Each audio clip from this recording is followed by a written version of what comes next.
Literary Social Vision and Building Benevolent Institutions, Part 1. We are born into institutions. Our very first breath and vision of the world outside the space-time of the womb is taken in between the four walls of an institution. Like newborns to an umbilical cord, we remain tethered to institutions all of our lives, dependent upon them for sustenance, protection, health, and welfare. These institutions, built on stolen land, are the great European fathers' stone playgrounds, testaments of patriarchy.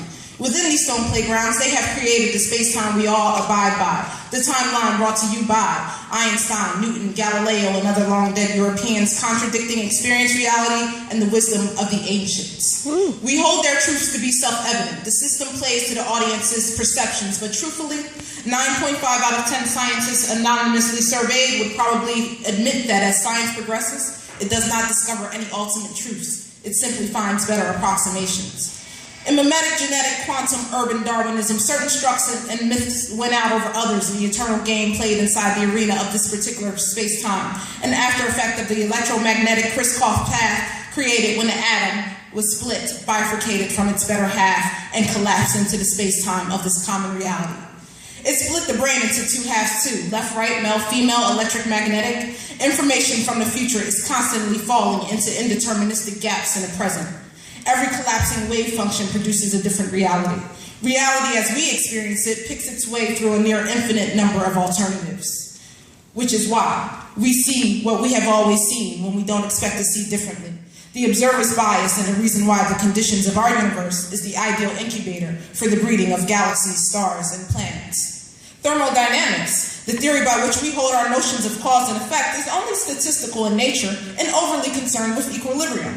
Though it purports itself to be concerned with process and change, its eventual goal is always the equalization of that change. If change is equalized, then it becomes static, with no appreciation for the dynamic processes that make change change.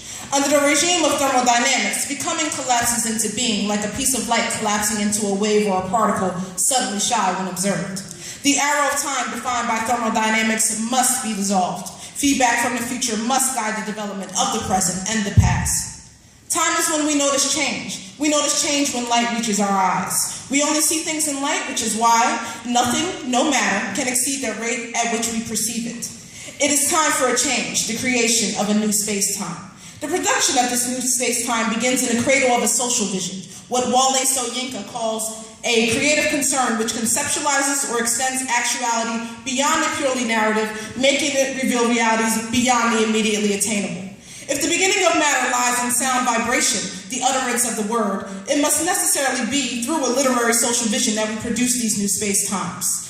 The word is the weapon to destroy the old worlds and a tool to build up the new. A new science for a new world of our shaping. Here, with science left in our care, the thermodynamic arrow shoots out into all possible directions with no difference between the experimental and the theoretical. Thank you. Yes.